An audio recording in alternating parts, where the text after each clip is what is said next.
Hello everyone, Andy here, and here's what you can look forward to in today's episode. In today's episode, I was joined by Falcons fan, Ballers Meg, and Bears fan, James Gowers, as we review the divisional rounds of the 2025 NFL season. James discusses the Bills' defeat to the Broncos and where they go from here. You do have to feel sorry for the Bills, though. There seems to be something with them where they just cannot get over that hump. Meg discusses an impressive win for the Seahawks over the 49ers. And that opening play showed that level from the off. It set a tone and they consistently maintained that tone. And I look at a disastrous performance from Houston Texans quarterback CJ Stroud. What did annoy me was CJ Stroud's performance in Texans Patriots. Oh my goodness. Yep. Hope you all enjoy. We've got some breaking news actually on the show, which affects me a lot actually.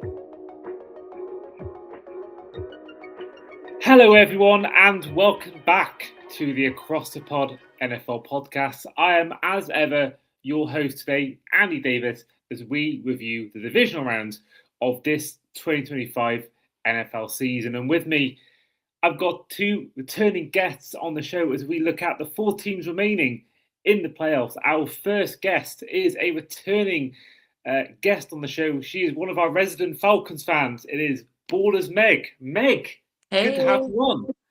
I'm really happy to be back. It's I feel like it's been a while, but it actually wasn't that long ago, was it? So yeah, excited to be here.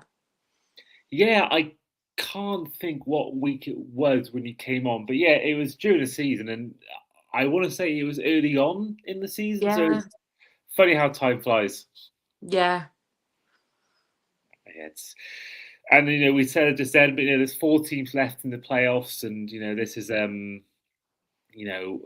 of year where you're excited because it's the playoffs. You're excited because it's that great time of the year where not much else is happening for a lot of people in the UK in January. You've got the playoffs, such a great time of year to be an NFL fan. Then you also think, well, only four fan bases actually are getting to watch their team, and even that they're filled with a lot of nerves anyway, a lot of red, and you think, well, within a few weeks there's going to be no games on, so it's that mixture of trying to enjoy it when you can, enjoying the game, but also being a bit like gutted that for a lot of people your team season over, and for a lot of people, for everyone, there'll be no teams playing in a month. So it's a weird time of year, a bittersweet. Yeah, it is. And I think it's like you said, it's equally, you can kind of breathe a sigh of relief when your teams don't make postseason because you're not on your nerves every week. But then also you're like disappointed because you want to see them play more. It's not something I've experienced yet, at playoffs with Atlanta, because I've not been following them for that long. But yeah, I'm next year's our season. Sure, Kevin Stefanski's gonna sort us out, right?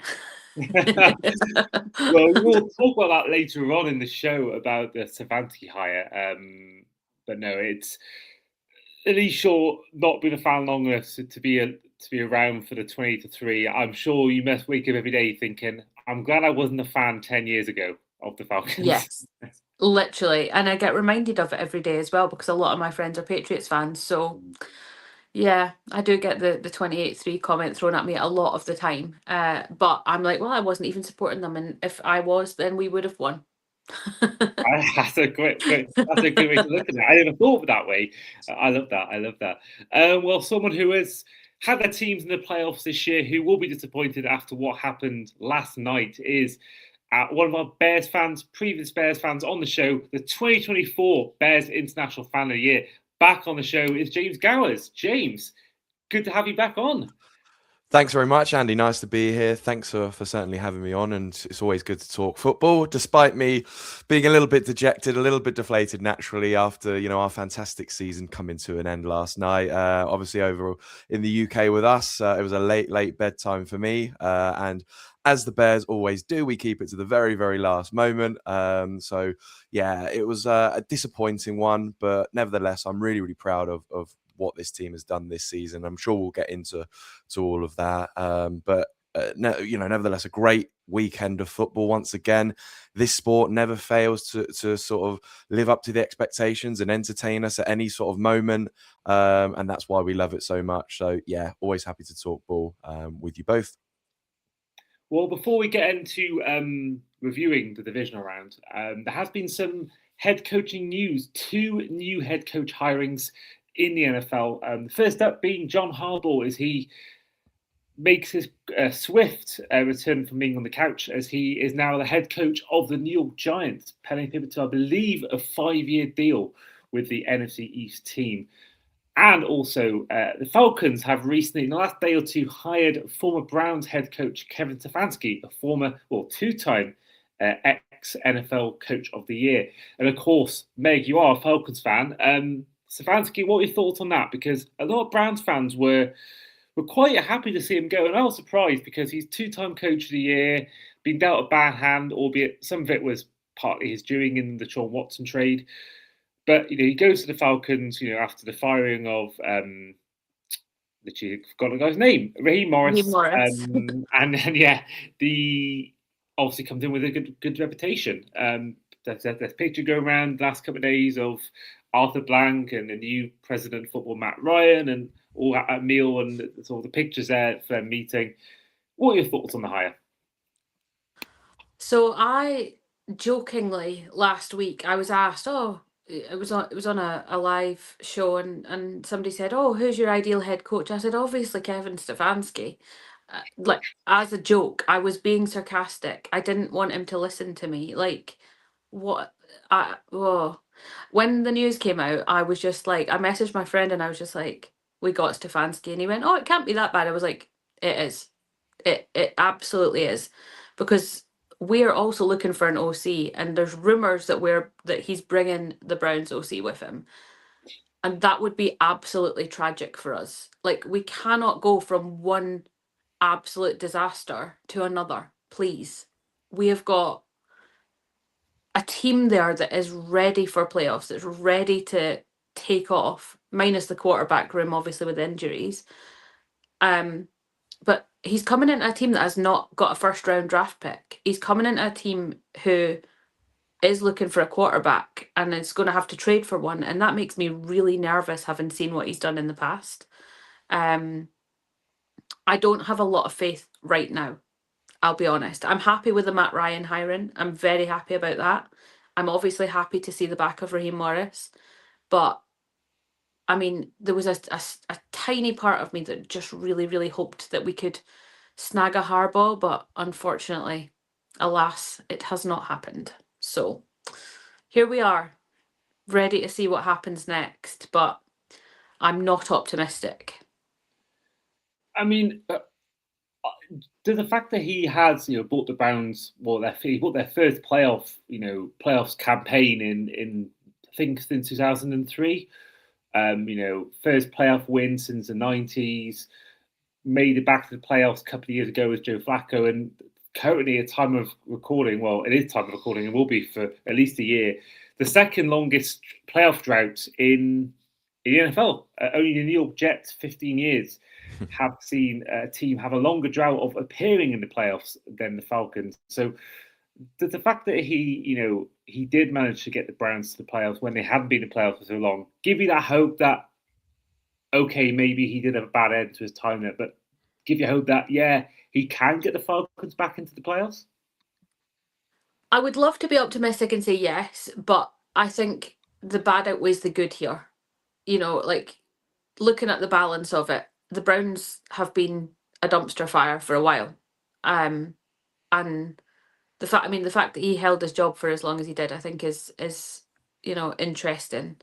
But I'm trying to be optimistic and say that a lot of time a change is as good as the rest, and I think it's the same with Harbaugh. Like, he's a great coach, but there comes a point where it becomes a little bit stale and something has to change.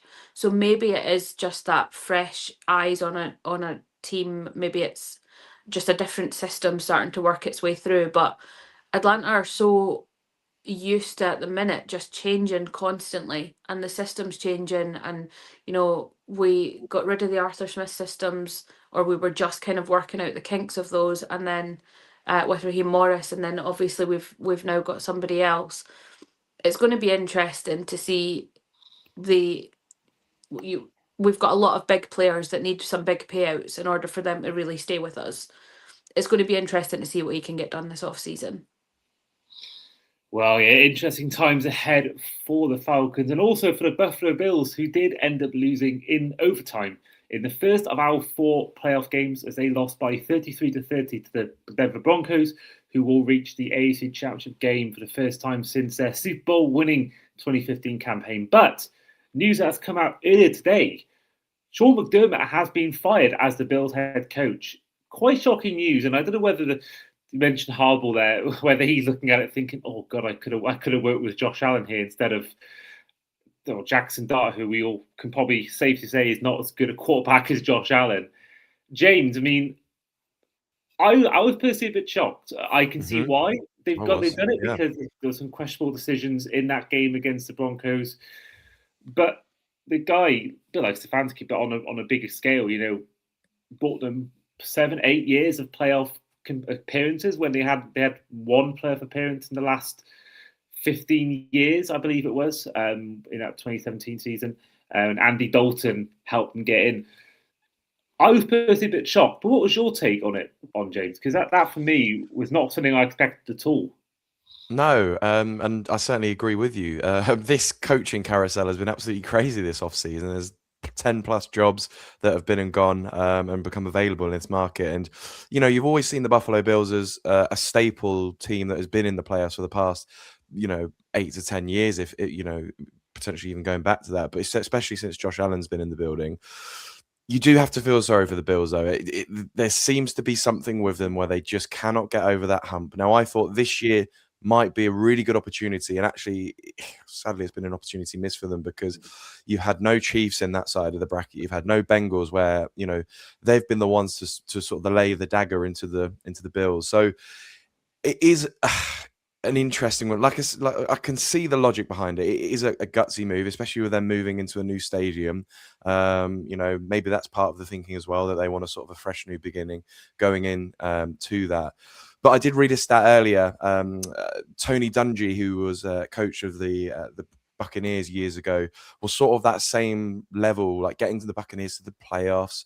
Couldn't get over that hump, couldn't win a championship. They hired John Gruden the next year, and he goes and wins a Super Bowl.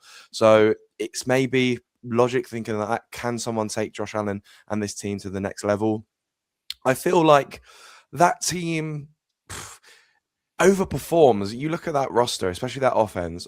Obviously, you've got one of the best, if not the best quarterback in the league. But aside of that, their weapons, yes, you've got James Cook, but the receiving corps isn't fantastic. So Josh Allen has been working with, scraps really.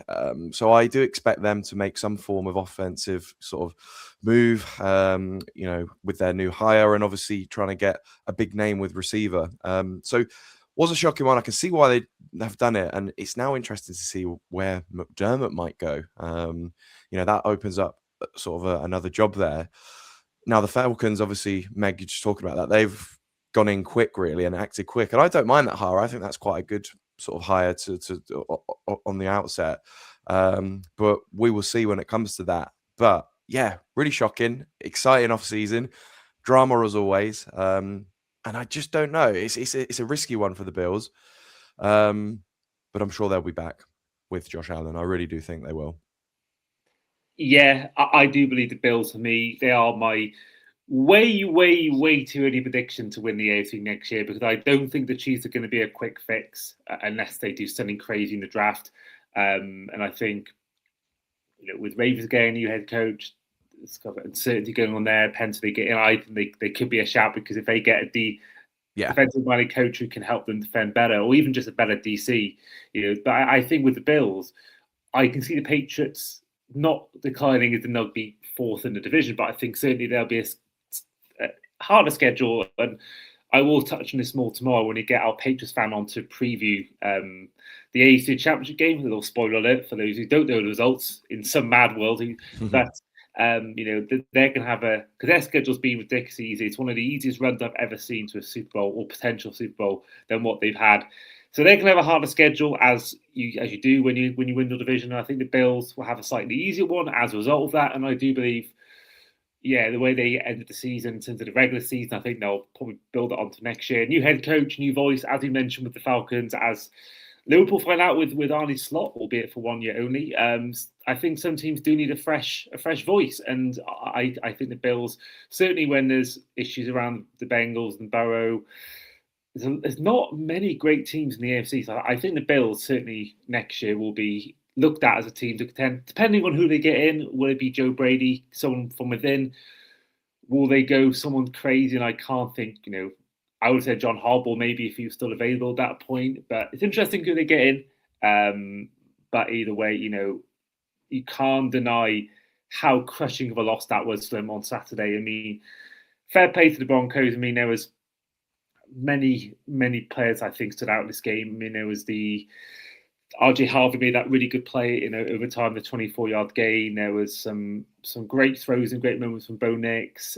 Malcolm Roach had a really good series at one point there, and there was some really good moments from the Broncos defense. I mean, there was a lot to go right for the Broncos, but the Bills, I think they really shot themselves in the foot. I mean, I think for me, the thing that ultimately cost them was that 3-play sequence, whether at the end of the second quarter and the start of the third, when Josh Allen had 3 fumbles in 5. No, sorry, the Bills had 3 turnovers in 5 plays. Josh Allen had 2 fumbles in 3 plays. Insane. I mean, that ultimately cost them, because you think about the end of the second quarter, that got the Broncos 3 points, and also they ultimately took the overtime. They would have won by, in mega time, the Broncos. So it's, for me, there was, I think the Bills, they'll be hurting. Exactly. I think they'll look back at this. The fact that, the Patriots, I think, did show flaws in that. Or I think in both playoff games, they've shown flaws in offense. Whilst I don't think they would have probably won the Super Bowl, I do think that was their chance to win an AFC championship. And I think, the way they were playing, I think, if you had an extra 5 minutes maybe on the clock, I reckon they could have won that game in regular time. And I think they'll look at it, and it's just another example of just the Bills' recent history. I mean, looking at Josh Allen's stats in the playoffs, he is now 0-9 in overtime in his career and 0-3 in the playoffs. But on the flip side, the Broncos are now 12-2 in one-score games this season, which is the most for any Denver Broncos quarterback in a single season in the entire franchise's history. So I think the Broncos, for me, showed, the kind of their resolve and their fight and their ability to win any games in any way and win tight games. I think some teams can struggle in those moments. But for the Bills, I think they'll shoot themselves in the foot after it. But I think for the Broncos, I think it's bittersweet. I couldn't believe when I heard it, because I went to bed after the Broncos-Bills game. My plan was I watched the 49ers Seahawks the next day, the next morning, not knowing the result. So I'm there after watching the game, just on my phone, and I see the news comes out that Bo Nix has injured his ankle, and I'm thinking, wait, it's like, what's happened here? Because he's not, he didn't show any signs of breaking his ankle. He got interviewed post game, didn't mention it then, and turns out, he injured his knee, injured his ankle, fractured his ankle, trying to kneel. Which I was thinking at the time, why are they not just getting the field goal unit out straight away? They were well in field goal range. They had 1 or 2 plays. They should have just gone for the field goal there and then end the game. And I was thinking, this is a bit strange. Why? And then obviously I thought nothing of it. I thought, they won the game. It's absolutely fine. And then that news comes out. Meg, with you first. Obviously now they have Jarrett Stidham playing in the game against the Patriots in the AFC Championship. Just how crushing is that for the Broncos to win that division? Win that game, you're the division champions, you're the number 1 seed, but then to have your quarterback, who played fairly well in this game as well, to have him out for the rest of the season and to play your backup for your biggest game in 10 years, how gutting and gut-wrenching is that for Broncos fans? It's got to be absolutely devastating. Not only that, you've got your backup QB playing against his old team. You've got a backup QB who I believe played the preseason against the Cardinals, if I remember correctly. And that might be the only game that we've seen him take a snap in. Bo Nix has, if you're Bo Nix right now and you've taken your team this far, and, undeniably Denver have been a force to be reckoned with all season, and you get to the point of your championship game and you've broken your ankle, like that has to hurt. That has to be, your team's potentially able to make the Super Bowl because of what you've done all season and the decisions and the leadership and all the things that you've put into it, your heart and soul, only for it to be snatched out of your hands and given to someone else to take charge of. That has to be, ripping his heart out. And as a fan, one of my good friends that co-hosts my radio show with me, he is a Broncos fan, and he absolutely, like, he messaged me as soon as the news came out. We'd sat up and watched the game, and he was just like, Meg, have you seen the news? And I was like, I have. And he was like, I can't breathe right now. He was like, I literally just feel sick to my stomach. He was like, I don't even know who our backup is. And I told him, and he was like, brilliant, great, love this. And I can't imagine. Well, I can imagine because, we've been there, but like, that's heartbreaking. That is heartbreaking. It really is. And it does remind me a lot of, and I did actually do a TikTok video on this, about Carson Wentz and Nick Foles back in 2017. Now, I'm not expecting it to be a similar result in terms of that, but you never know. People wouldn't have said back in 2017 that Nick Foles would have guided them to a Super Bowl ring. And I saw Carson Wentz interviewed at the Super Bowl where someone asked him, if there's one person, who's one person you'd love to trade lives with for a day? And his words were Nick Foles in Super Bowl 52. And that must, for Carson Wentz, he must still these days still think about that kind of injury got in Week 14 against Rams. And he's got a ring, and he's got a valid ring. There's a lot of backups and players who don't get rings and don't play many snaps. But Carson Wentz was a big part of it. He shouldn't feel like his ring is invalid, but he must look back at that day and think, just think, what if? Now, Nick Foles was on some sort of mad run, lightning in a bottle. Carson Wentz may not have won that game, but he must look back and think, that could have been me. And I do think with Bo Nix, if they are to shock the Patriots, and I think that defense has the ability to at least make them competitive. I will get onto my predictions in our Broncos Patriots preview episode, but I do believe that they give them a chance. But if they go on and reach a Super Bowl, and they by all means they go on and win it, I do think the NFC wins no matter who they play in the AFC. But if they go out and win this game, and then they win the Super Bowl in the process as well, he will always wonder what if. Because I don't think they'll have a better chance. The way it's been this year, there's been no outstanding teams. There's been no Chiefs, no Mahomes, no Lamar Jackson, no Joe Burrow. For a lot of teams, it's their chance to win it. And I think a lot of teams like the Jags will be thinking, what if, if they've beaten the Bills? You think about even teams who just missed out on the playoffs, or teams who lost in that first round. Even Aaron Rodgers and the Pittsburgh Steelers, if you're thinking, what if we, So Bo Nix, I think if they were to go far, he'll always wonder what if. And I would feel incredibly bad for him, because he has been a big part of the defense, has been the main thing, but he's been a big part of that team. And I would feel ultimately gutted for him. And I think, it's interesting what happens next with Jarrett Stidham. Really is. And I don't know where we go from there. But just going back to the Bills quickly, James, one final touch on them. I mean, Josh Allen, we mentioned then about his playoff numbers here in terms of the not 0-9 in overtime, 0-3 in the playoffs. This is ironic considering he was the main protagonist in getting the overtime rules changed. But for you, James, there's been a lot of critics about Josh Allen recently. A lot of people saying, he's choking again in the playoffs. But most of the time, I don't believe he's been at fault for many losses, because I think there's been a lot of times where you think of that Bills-Chiefs game 2021, back and forth 12-second game and all that. He did all he could. Same thing last year in the AFC Championship game against the Chiefs. And I know, they allowed 30 points, and I know it was a decision from McDermott to go for it on that play at the end of the second quarter. But with the amount of turnovers he had in this game, how much do you think maybe he was potentially blamed for this loss? I know I hate to blame people. I'm not a quarterback, I'm not an athlete, and it's team sport. But does that sort of how much do you think, that performance there will haunt him as well? Well, it certainly wasn't his best game, was it? You know, it wasn't the same old Josh Allen that we've seen, time and time again. There were those mistakes there, but every time he still puts his team in a position to win or gives them a chance. I'm sure we'll come on to it in just a second, but that bogus call, obviously threw the game there, in my opinion. And you always, if you give Josh Allen the ball, I always think there is a chance there for them to win the game, like it was against the Jags, right?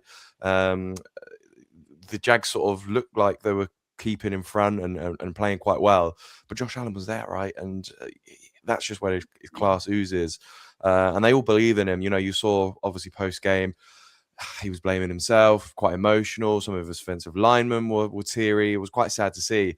Maybe not for you as a Dolphins fan, Andy, but yeah, as a neutral fan in that game, I have a soft spot for Josh Allen. And if it wasn't the Bears, I would have liked to have seen Josh Allen try and win it this year. I don't think he's going to be a better opportunity than now, maybe potentially the next couple of years, whilst it's all depending on this head coaching job, right? But yeah, I think he'll be playing that over in his head. He's probably going to be really, really hard on himself. But I think the best always do come back, and I just hope we do get to see him win a ring in his career, because he really does deserve to. The level of output, even Lamar as well. Both of them two have played at such a fantastic level. Obviously the Chiefs have gone on a bit of a run over the past few years and have stopped that. But with their probably issues, and they're going to need a bit of a retool, a bit of a rebuild, you've got to strike whilst the iron's hot. And these next couple of years for the Bills,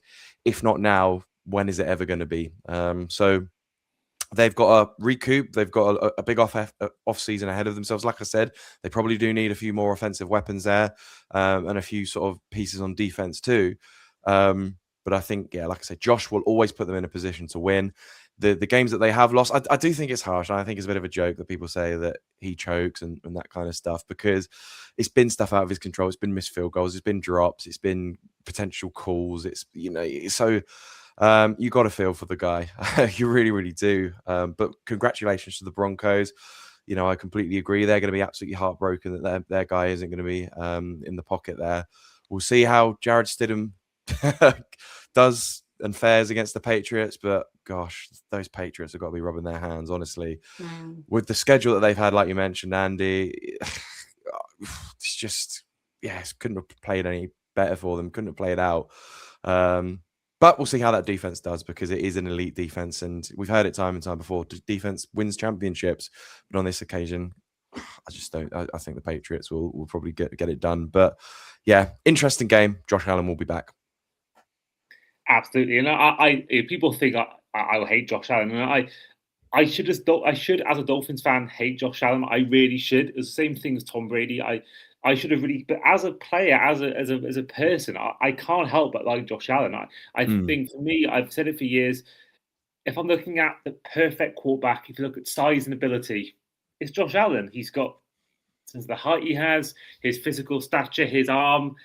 For me, and I've always been more of a pocket passer fan than maybe a rushing quarterback. And Josh Allen, I actually think he's really fun to watch. It's just a shame that he happens to play in a team that I don't want to win games, and I do hope he wins a ring, but maybe not in blue and red. I don't think he'll ever leave the Bills. But no. If he was to leave the Bills and join a different team who wasn't Patriots or Jets, I'd be generally all rooting for him a lot. A bit like Tom Brady when he left the Patriots. I kind of didn't really mind him winning a ring with the Buccaneers. But no, I think for the Patriots as well. I mean, again, I will mention this more. I've got a chat lined up with our Patriots fan, but they've had 7 of the 11 first teams to pick in the draft next year played the Patriots this year. Only 3 teams made the playoffs that they played this year. Herbert, SH1T to bed. Same thing as CJ Stroud. They're playing a backup quarterback in the AFC Championship game. For me, they couldn't have asked for an easier way to get into Super Bowl. It's really frustrating, because I was thinking at one point, it could have easily been a Bills Patriots AFC Championship. I was thinking, who the hell do I want to win this game? Bills, there's the bragging rights. They've not won a Super Bowl. We have Patriots. They won too much. But I kind of think, in a way, 6 and 7 rings. What's the real difference between the two? So, yeah, I just hope to God that Jas Stidham has some sort of insane career game, and I'm hoping that, because that would be the perfect weekend if the Patriots are lost as well. Texans, Broncos, Seahawks, Rams. I wouldn't mind if who won, but now the Patriots involved, I've got a clear agenda when it comes to that that first game on Sunday. Moving on though to our second game, which was by far the most one-sided affair in the entire weekend at Lumen Field, as the Seahawks, the number 1 seed, took on the 49ers. A game that people had been close. I had the Niners winning it in a shock win in our predictions, but lo and behold, the Seahawks absolutely trounced the Niners by 41-6. I mean, this was a game that really was set by the opening play. It was set by that opening play by Rashid Shaheed, the only player this season to have multiple kickoff returns and multiple punt returns, return for a touchdown, 95-yard return in the game, the opening play, and that was just the noise you had was just spectacular. I think that was kind of the theme for the game. I don't know whether any of you saw an Instagram video that came out, and I want to credit the account Emoji, where they live in an apartment, which their view from their window is Lumen Field, and I will put it up now on the YouTube video we do of this episode.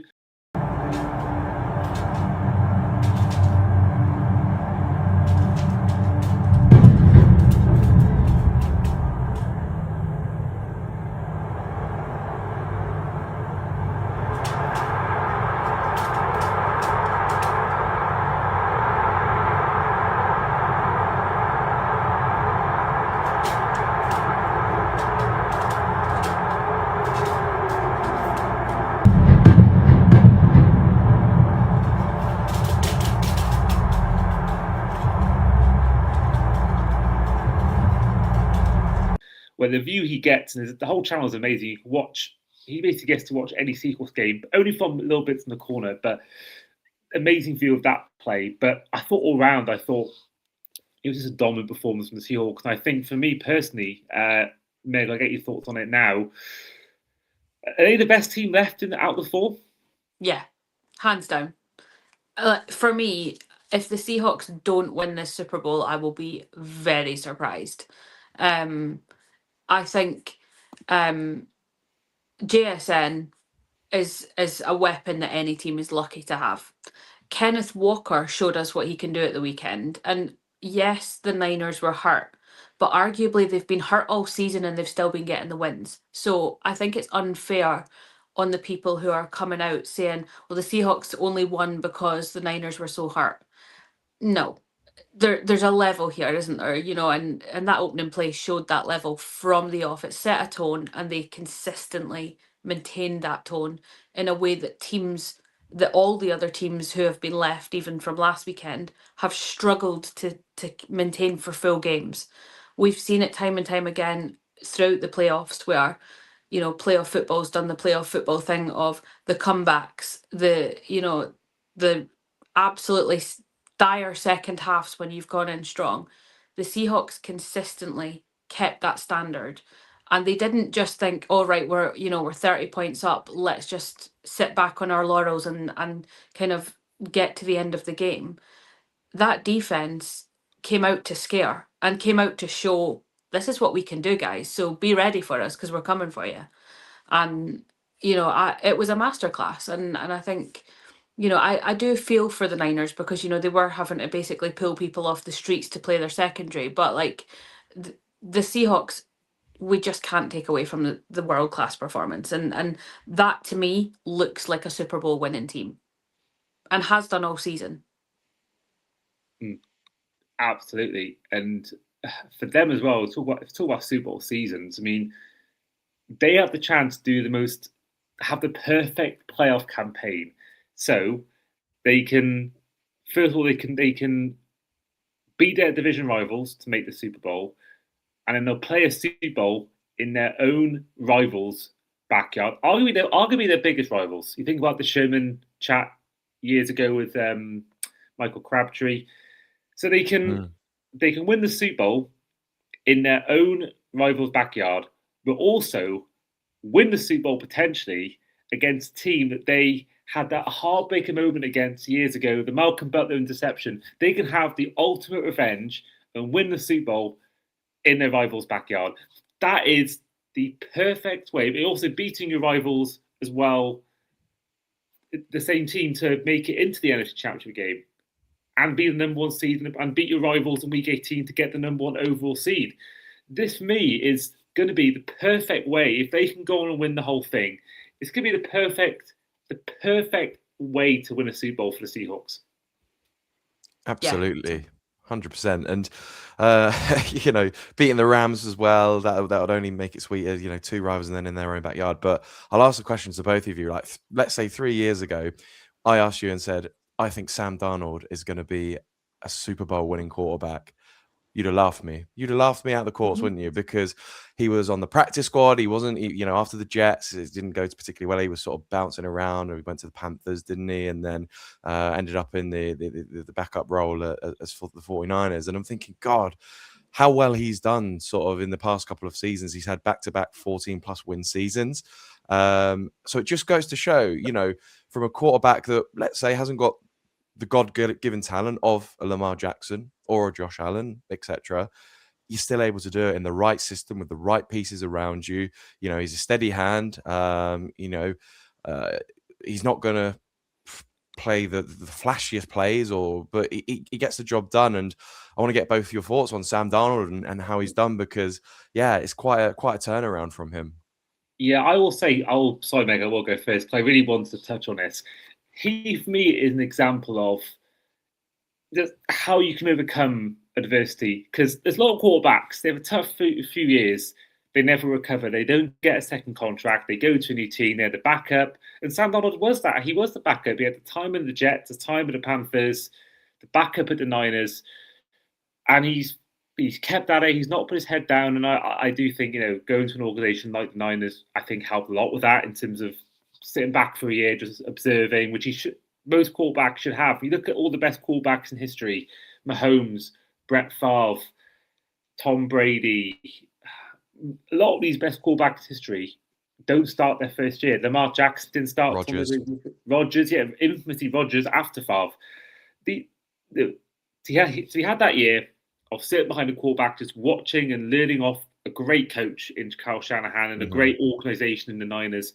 He's gone to the Vikings and he's gone to the Seahawks now. And I think for me, there's a lot of proof in just some quarterbacks are just late developers. And I saw Tom Brady talking to I can't think whether it was to the media or whether it was I think it was on a podcast. And he was talking about how in the draft, people always analyze people's physical traits, like whether they're strong, whether they're fast. But what people fail to realize, which I think he made a great point on this, was that there's more to that. There's how you read the playbook, there's how you approach each day, how you with your teammates, how are you off the field. And I think, he said a lot of these quarterbacks have these physical traits, and that's all they've got. They don't last as long. But you think about most of the best quarterbacks in history, none of them are these big, fast, strong guys. Montana, Mahomes, Brady. I mean, Brady, Mahomes have dad bods. You've seen the pictures go around. They're not these chiseled abs guys that some wide receivers like DK Metcalf, for example. They're not like him. And I think Sam Darnold. I don't think he's the reason they win a Super Bowl. I think we look at his stats in the game, and only had 100 and something yards, 124 yards, 1 touchdown, 0 pick. I do think it's going to be a matter of, Smith and Jigba in that defense are probably going to carry them. But Donald won't care. If he gets a ring out of this, he's not going to care one bit. And he's still, even though he's not been the main guy, he's still been a part and a big part of their success. I think if they had Geno Smith still there, they wouldn't be where they are now. So Donald, I think he deserves a lot of credit for how he's overcome what was difficult first 6 years. I've heard people talk about it a lot.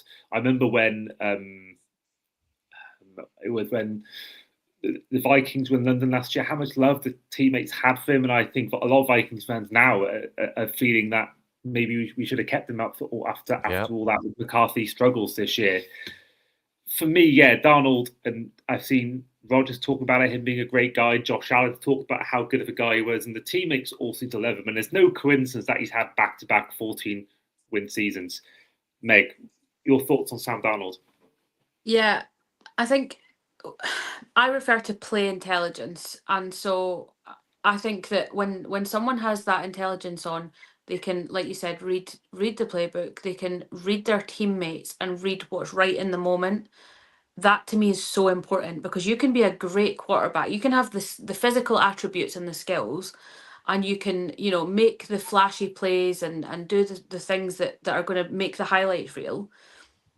But that doesn't win you games alone. And I think when you can read the field and know what point you're at and know morale when your team's losing, being able to pick up on which person is your best target in a given moment, I think Sam Darnold has that in absolute bucket loads. I think he is emotionally intelligent, but he's also play intelligent. He can read what he needs to do at any given moment.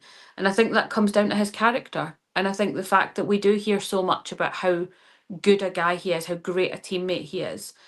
You look at the demoralization of what happened last season at the Vikings for him. He literally took them so far through the season, like we said, 14 plus wins. He is in the playoffs. He's doing well. Fair enough. Didn't make it all the way, but realistically could have. And then they're like, all right, you're done. We're going to get that rookie on that hasn't played yet. Rather than sit behind you for a season and learn from what you've just done this season, which would have been the intelligent thing for them to, looking at JJ's season this season.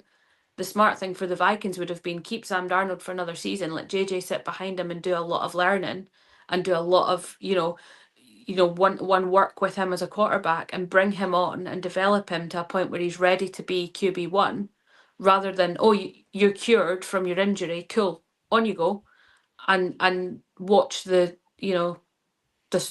craziness that's unfolded at the Vikings this season. So I think a lot of Vikings fans must be sitting back thinking, that was a really silly move. And I think the fact that the Seahawks, it's about the right fit for the right team. If he'd gone to a team that had a very poor defense, I don't think we would be saying these things that we're saying now. If we'd gone to a team where you've got an average wide receiver room or an average running back core, we wouldn't be saying the same things about Sam Darnold as we are right now. And that's where it comes down to the team. He fits perfectly in with the Seahawks system. And we talk about no one person's to blame for losses and things like that. I personally think it's time not for the Bills to move on from Josh Allen, but for Josh Allen to move on from the Bills for the same reasons. It's about who fits best where. And just as much as Sam Darnold fits in with the Seahawks and is great for them, someone like Josh Allen, who is a generational talent, who undeniably is one of the best quarterbacks of our generation, isn't sitting in a system that works for him, clearly, because there's a point where he's stopping every season and not getting to progress. And so I just think it's about the right person in the right system with the right people around him. And I absolutely adore Sam Darnold. He is like one of my little players that I always keep an eye on. I'm always like, Sam Darnold, what's he up to this week? Because I do have such a soft spot for him, and I do think that he's just in the right place at the right time, and the lightning's going to strike for him. Yeah, I mean, I don't know whether he's going to go on and have 4 Super Bowl rings, 3 MVPs, but I think certainly this season where this could be his one chance to win one. I think this is the best chance we ever have to win a Super Bowl. And even though he didn't have the yards, only had 5 incomplete passes out of 17. So I think as long as he just stays and doesn't make any errors, which he's been pretty error free, especially in the last few games, I think for me that's all he's got to do. I don't think he has to throw 450 yards, 4 touchdowns, 0 picks, 55 rushing yards, rushing touchdown. I think as long as he's just safe and just plays it safe, I think that's fine for him, and that's what the Seahawks need. I don't think they need to have Darnold throwing Hollywood passes and making these hero balls. Think about Kenneth Walker, you mentioned it, Meg. I mean, 116 yards, 3 touchdowns. They have lost Zach Charbonnet for the season, so that could be an impact on their thing. But I think with how Shaheed performed in the game, I think they've got a capable guy to step in there. And I think with that defense alone, I mean, whether it's Devon Witherspoon, whether it's DeMarcus Lawrence, whether it's Julian Love, Byron Murphy, this defense, Leonard Williams, this defense is for me the star of the show, and I think they really showed a team that put up 20 points against the Super Bowl champions. I know they're not the same team, but the Niners team had 12 wins the whole year. They're not like Panthers on 8-9 or the 9-18 that snuck in. They've got 12 wins, and they would have probably won what I mean 6 out of 8 divisions they would have won if they weren't in the NFC West. So yeah, this is a Seahawks team that I think personally should be the favourites. I said the Rams for a lot of time now, and I'm annoyed myself that I didn't stick with them in the preseason predictions and didn't get popped by the injury to Stafford. And I think the Rams, we'll go on to them in a bit, but they are a team that I think shouldn't be discounted even on the road. But I think the Seahawks team needs to be a team that should be looked at as the favourites to win the whole thing. Before we move on to our Texans Patriots, I've made an error here.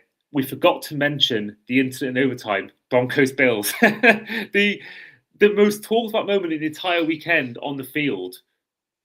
Was that play in overtime. Now I want to ask you both this question. We'll quickly touch on it. James and Meg, will go to you first. James, was that a catch or was that an interception or was it neither? Well, what I want to see in the NFL is consistency in officiating, and I don't think we get to see that quite enough. A very, very, very similar play happened last night in my Bears game, which I'm sure will leave quite a few Bills fans raging at that, because that play to Devontae Adams was classed as a catch because he was down, the knee down. So looking at that, why wasn't the catch by Cooks class as a catch? There was that obviously contentious point of, did he have control of the ball? Was it conclusive enough? And ultimately that call has cost the Bills their season, I think. I really do believe that, because obviously then the Broncos go down the other end of the field, kick the field goal. Also with that, if that call stood as a catch, Bo Nix doesn't break his ankle. So it's all these different sort of things and intricacies that one call has led to. So if it's me, I personally would say an edge to it more being a catch. It's a good play by the DB there for the Broncos, and he's sort of played it off a little bit and, has made it look more than maybe what it was, and fair play to him. But yeah, I think that was a really, really harsh call there. And yeah, it's a shame for the game to sort of end on that, really, more than, a fantastic bit of play or a legit per se interception. So yeah, big moment in the game. Bills fans will be stewing on that one until September and be talking about that and add that to their inventory of heartbreaks. But yeah, I don't know. What about you two? What's your thoughts on it? That's my take, given what happened in the Bears game as well. I have watched that play maybe 15 times. In various, and weirdly, there isn't a lot of angles that we're being able to see this in. For some reason, I've been searching and I've seen it in a couple of angles, and I've got a few thoughts on it. I think, firstly, obviously, for it to be classed as a complete catch, it has to be secure when he hits the ground, right? If it was secure to his body, I don't think the DB would have been able to get it as easily as he did. That's my take on it. That's the only thing that makes me think it's an interception. I do feel like the more that I've watched it, I started off thinking that is the wrong call. That's a catch. And then the more that I watched it, the more I was like, actually, was his knee down when the ball was exchanged? I don't think it was. I think it was. The ball wasn't fully in his control. And if it had been, the DB wouldn't have been able to get it. I don't think. Interesting. I personally, I think it's a catch. Personally, I mean, I can see both arguments. I really can. I can see definitely. I can see how you would think, okay, maybe he's not fully got control, but I can also see how you think it's a catch, and I do believe that it was a catch. Personally, it felt like he had the ball in his hands. I felt like the knee was down before any ball was was. sort of Well, lost. I thought. And I think it's what they always say, the benefit of doubt always goes to the receiver. Offense. I can't think who was, either a current or ex-player was talking about it was it on social media? Was it Richard Sherman or was it Tyreek Hill? Someone was talking about it on social media. And for me, yeah, I kind of, with that rule as well, is made me think maybe it was a catch. But then we're seeing this in 1,000 different angles, days after the game ends, a million different angles.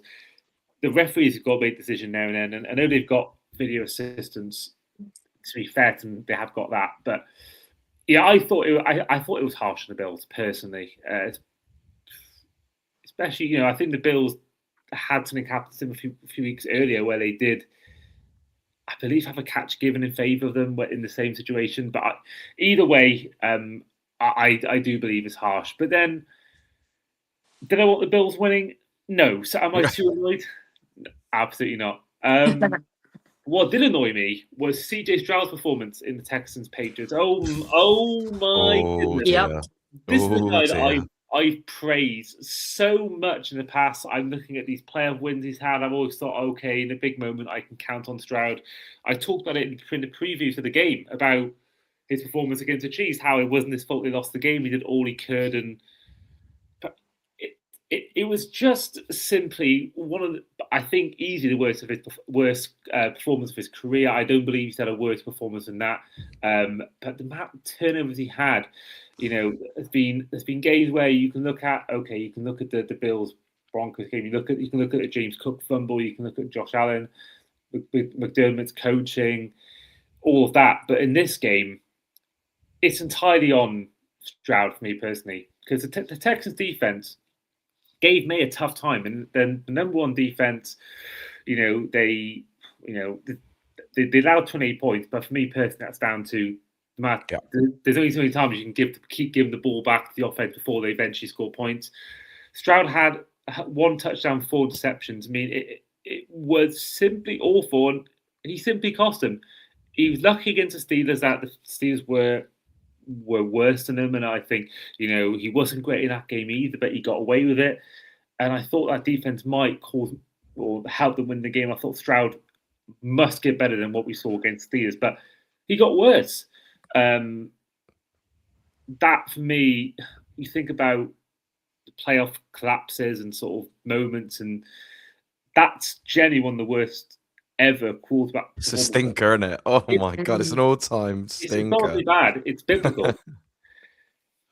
Yeah, I mean, honestly, they're really going to be kicking themselves because whoever won that game, right? What were the context in and around the Broncos quarterback situation, have got a really, really good chance of making the Super Bowl. Let's not sugarcoat it. And that defense for the Texans has been brilliant. But like you say, he kept giving the ball back.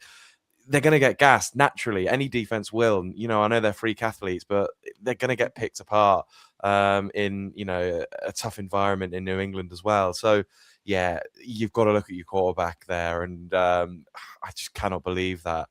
I really, really can't. I mean, people calling he should have been benched. He should have been benched. That's how it was really, really bad from him.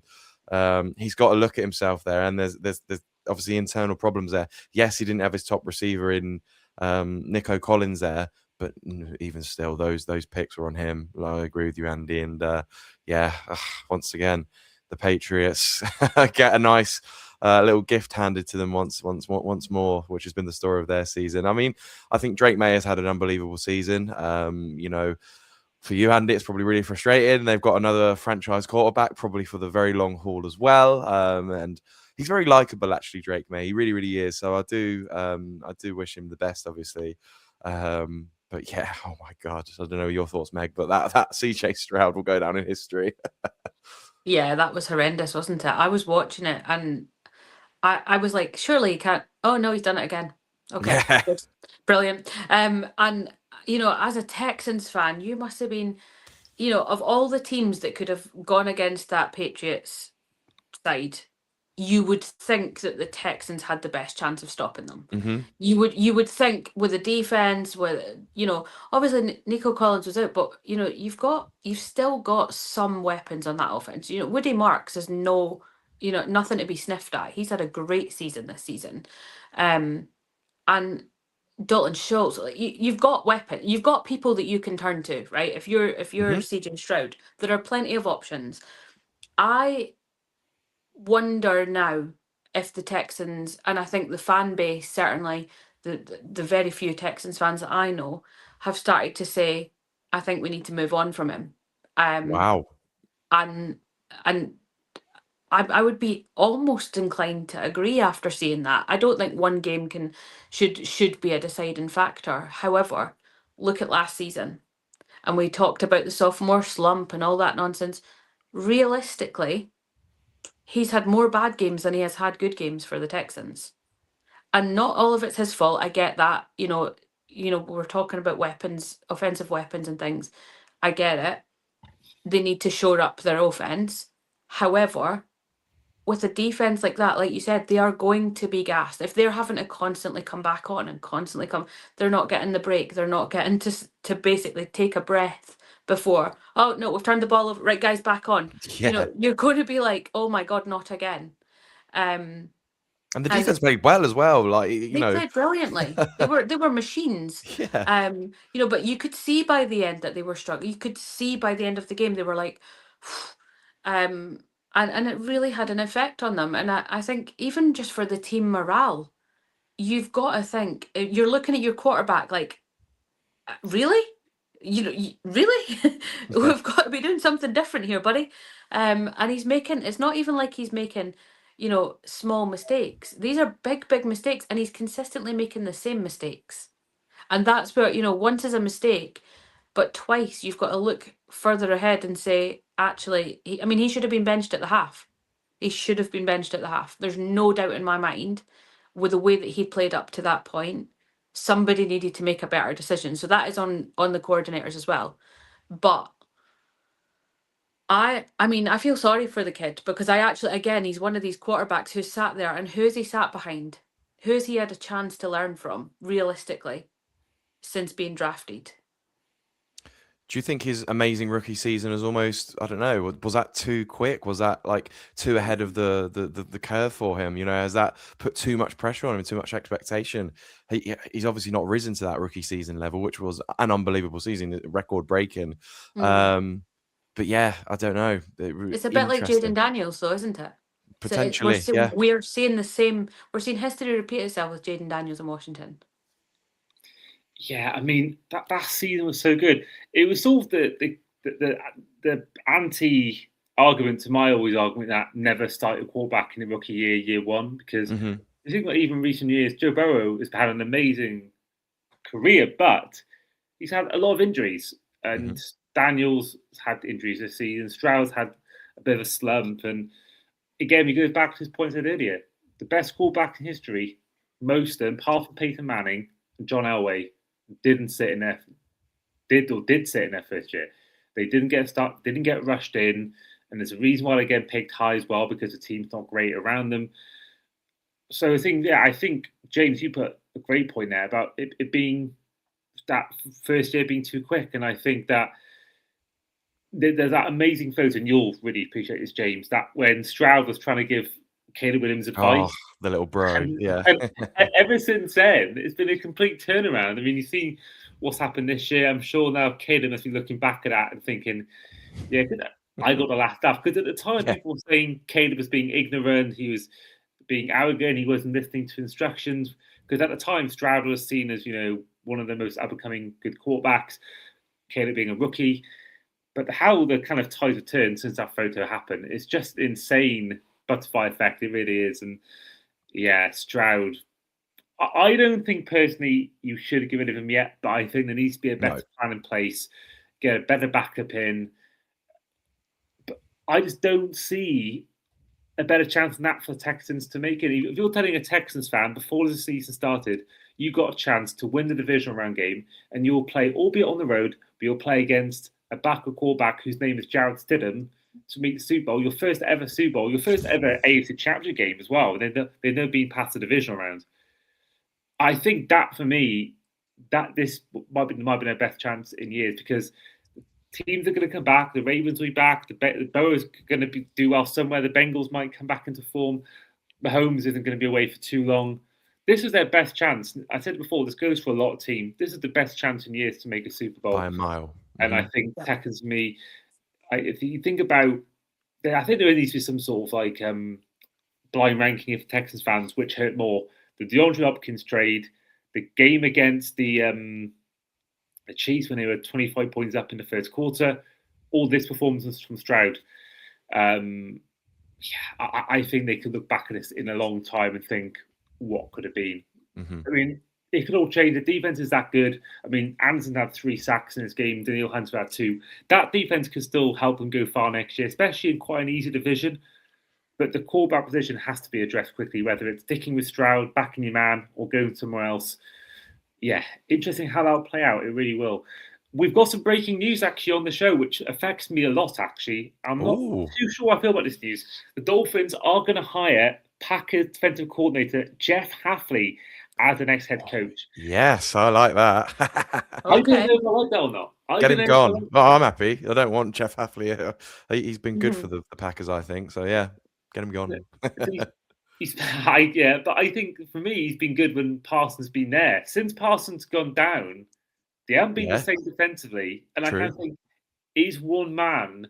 Because we hired Adam Gates based off working with Peyton Manning. It's been evidently clear since we hired him and the Jets hired him that Peyton Manning made him look good. I don't know whether Parsons is going to make whether actually, because I've not heard of him before the season started. I've never heard of Jeff Hafley. And now I'm seeing all the time Parsons, had that amazing start to his life with Green Bay. I don't know. I kind of was. It's very different from Mike McDaniel, isn't it? Very different option. What's your instant thoughts? Like, who did you want? Like this is great breaking news. I wanted John Harbaugh. That was my. Wow, yeah. He was I think he was everyone's go-to guy. Yeah. I kind of thought after today's news, do we try and get Sean McDermott? I was even thinking, was Rob Saleh dealt a bad hand at New York? Defensively, I think we needed someone defensive-minded because our defense needs to be better. And I kind of thought, maybe do we go with Saleh because, he is someone who did wonders in a few years. It got 7 wins with Zach Wilson, I think. Was it 7 wins, 6 wins? And I kind of thought as well, it just felt like fate to have Chris Shula as your head coach. You think about his work with the Rams. You think about who his granddad is, the most famous person, well, probably second most famous person in Dolphins history. Easy our most famous coach. Still to this day, the most successful in terms of wins as a head coach in history. But I also thought, is that too much pressure on him? A bit like Jordy Cruyff, that feels like too much pressure to have on that name. You're going to have a hard task trying to replicate him. But Jeff Hafley, I'm not too sure. How it's gone down since Parsons went down, I don't know whether I like it or not. Personally, I'm not too sure. I'm really not. But amazing, we had the Harbaugh's new break on the podcast when that came out, and now we've got this. So wow, more breaking you'll be news. doing your research after this, Andy, won't you? About all the ins and outs of him. Yeah. So I mean, the new GM Sullivan. I mean, he's talked a good game, and obviously he's got that connection with Jeff Hafley. I do think that he excites me a lot. The way he's talked, I know he's talked one thing and doing it to next, but he did for me. He talked a lot about winning in cold weather, started from the ground up, good offensive line. And I'm excited by him. I really am excited by John Sullivan. But Hafley, I'm not too sure. But no. We will move on, though, to our final game we'll talk about today. And it is involving James's team in the Bears as their storybook miraculous season came to an end in heartbreaking fashion in an overtime loss to the LA Rams. James, we'll go to you first. Your thoughts on what was a tough loss? Really, really tough. So I was in London watching it for the official Bears watch party surrounded by a bunch of other Bears fans. And to be honest, I did have the Rams winning the Super Bowl. So this felt a bit more like a free hit. We'd beaten the Green Bay Packers in unbelievable fashion. The vibes were high, that was immense. And I thought, whatever happens in this one, it was a bit of a free hit. But with the context of the game, we're going to rue this opportunity. Like, They were there. We could have won that game. We had the opportunity to win that game. Our offense wasn't the best on the day. There was mistakes. Ben, as we know, Ben Johnson is very, very aggressive. There was a couple of calls there where, just take the field goal. And it was our red zone defense that ultimately probably lost us the game overall. So, yeah, a tough one to take. But nevertheless, an unbelievable season. Fantastic. Like, the Cardiac Bears has really lived up to its name this year. I've been on the edge so many games, and last night was another one. Nothing really shocks me. I say on the podcast that I do with some Bears fans, nothing shocks me these days with the Bears. Don't write us off, don't count us out. And that throw, obviously, the place erupted. The place went bonkers. The place went bananas when Cole Kmet caught that touchdown with the last play of the game to take it to overtime. And you just think there, with the momentum we had, go on and win it. Surely that would have been a heartbreaker for the Rams. But when we stopped them on their first drive, they had to punt the ball away. And then you thought, yeah, here we go. And then a miscommunication between DJ Moore, Caleb Williams. I don't know who's sort of to blame there. Probably both. Maybe a little bit more on DJ for not making the full effort to run that cut route. But nevertheless, he gets picked off. It was a silly, silly decision. It was too aggressive, really. We just needed about 15, 20 yards maximum to get into field goal range to win the game ourselves. So close against a very good Rams team. The defense was unbelievable. Kept Puka Nacua and Devontae Adams quiet. Matt Stafford was rattled. So yeah, really tough one to take. But positives. I'm not going to look at this too negatively in the next few weeks. It hurts now. It stings now. But as we go into the next few weeks, we can really look back and only be positive about it. Our draft class, our young team, our young coach, and with Caleb Williams showing what he's been able to produce this season, the future is only bright, in my opinion. So, yeah, tough loss.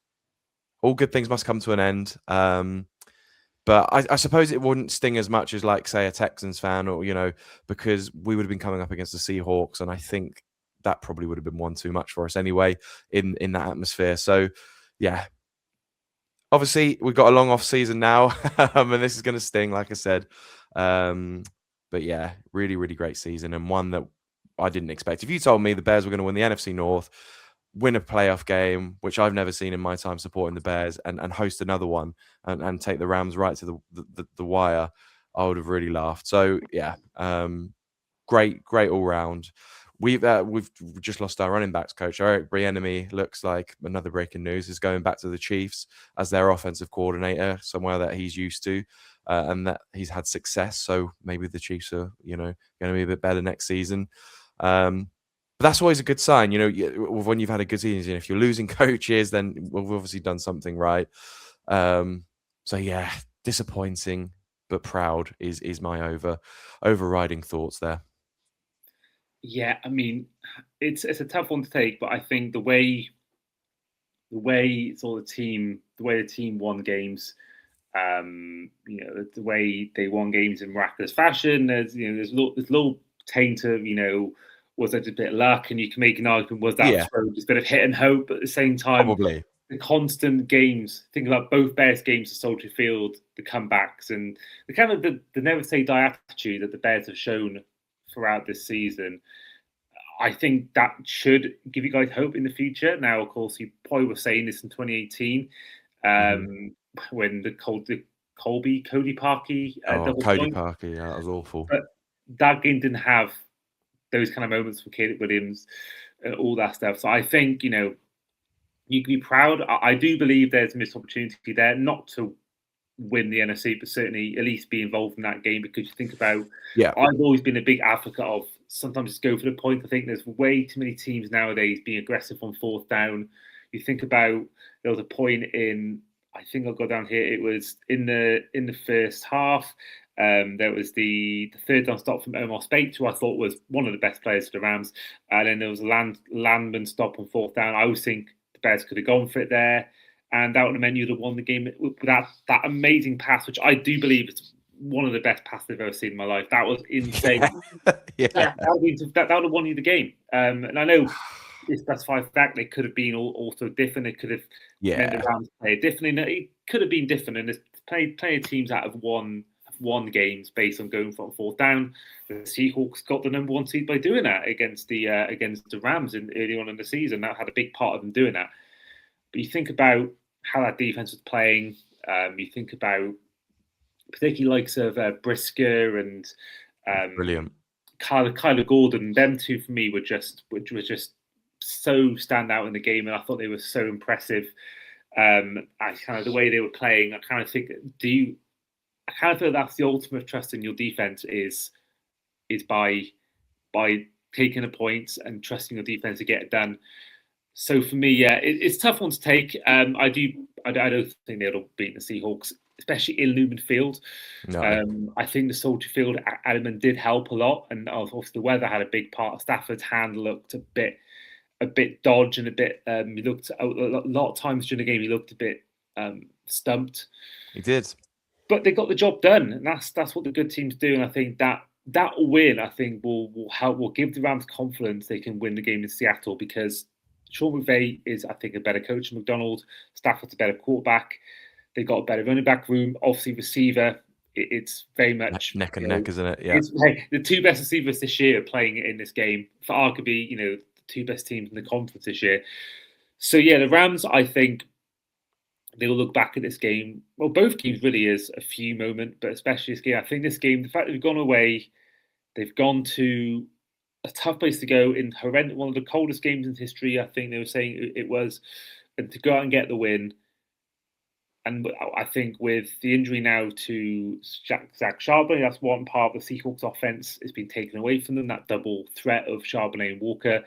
Meg, I mean, does the spirit they showed in this game to get the job done in tough conditions, does that give them confidence that they can actually go out and potentially shock the Seahawks and make the Super Bowl?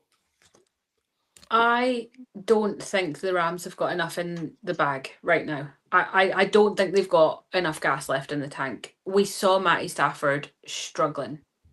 Not to take away from the Bears, but Matthew Stafford was, like you said, he was stumped. And the Bears are, at this moment in time, not as great a team as the Seahawks have been. And he struggled. He the fact that the game went to overtime against them really says a lot for me. I think that, yes, you've got Adams, yes, you've got Nakua,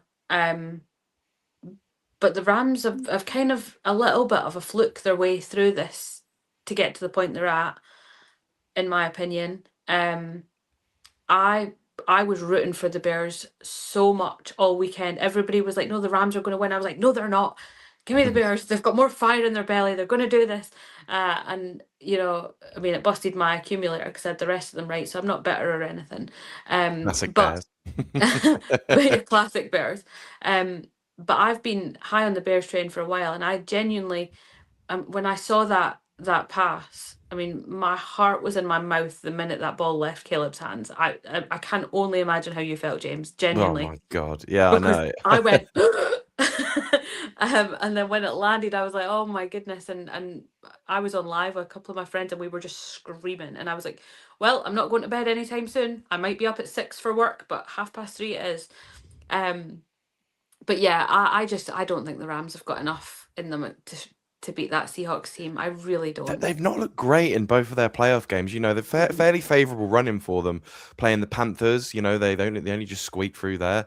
And obviously the Bears, you probably fancy them. I certainly did predict that the Rams would probably beat us. But, they've not looked great. And before this, like I said, I had them to win the Super Bowl. I'm probably going to, probably regret that now because they're there for the taking. They can be beaten. And we've seen this. So, yeah, they have got the players and certainly, they could flip it round and get it done. But I would be shocked if they do beat the Seahawks and make it to the Super Bowl based upon what I've seen now over especially these last two games. I really did feel we get 15 more yards, we win that game and they're gone. It's all sort of a game of inches, as we all know, and certain moments and situations. Caleb obviously threw them that pass, and the guys made a good play, bit of a silly throw. But I just think the Seahawks are going to be probably rubbing their hands a little bit going into that one, based upon what they've seen for the past 2 games. Yeah, I mean, I don't think Stafford's been the same since hurting his hand against the Panthers. I think look at how he was playing before that. I think it was the second quarter, the hand injury he suffered. Before then, he was firing. He was doing well, and he had the 4 touchdowns against the Cardinals, and he had the great start and then that happened. And ever since then, they allowed the Panthers to get back into the game, albeit it was tough conditions weather-wise. But he struggled in the game last night. I don't think he's right. I don't think his hand's right, and I think the Seahawks are gonna, like you both say, just really rub their hand on this one, because you talk about how teams like the Jags and the Texans will feel missed opportunities. The Seahawks team will really feel their best chance to retain a Super Bowl in many years. I do believe they are a team to look out for. But no, that for me, even with the Kmet touchdown, I forget number 14. I forget who it is for the Rams. He just completely missed his assignment in that play. He didn't see Kmet at all, and I do think the defensive side of things, I think more so against the Panthers, how badly they defended in that moment, for me, should worry them. But then the playoffs, we see in a lot of sports, it's not always the best team that wins. And I think if the Rams can because Sam Darnold hasn't been polished. If he has, you saw what happened against the Rams for Darnold last year against the McVay team. They know how to, albeit different team, different system, different schemes. He's a year on. He's much more improved. I think Darnold will still be a personnel target. I think the run game will scare him. I think the defense will scare him. I think the one thing they can look at is Darnold, and that's the only way they can beat the Seahawks, in my opinion, is Sam Darnold having a horrendous day. That will all be to come, and you will see also see our Seahawks against Rams preview later in the week. We have got our guests locked in, one from Seahawks, one from Rams, joining the show. Stay tuned for that, and stay tuned as well for our Broncos against Patriots episode. And don't forget as well, if you want to use fantasy football, don't forget to use code Andy5 at checkout at fantasygameday.app. There we are. That is the end of the show. James, Meg, once again, huge thank you for coming on today. I've had a good time talking to you both. Thanks you very much, Andy. Thank you.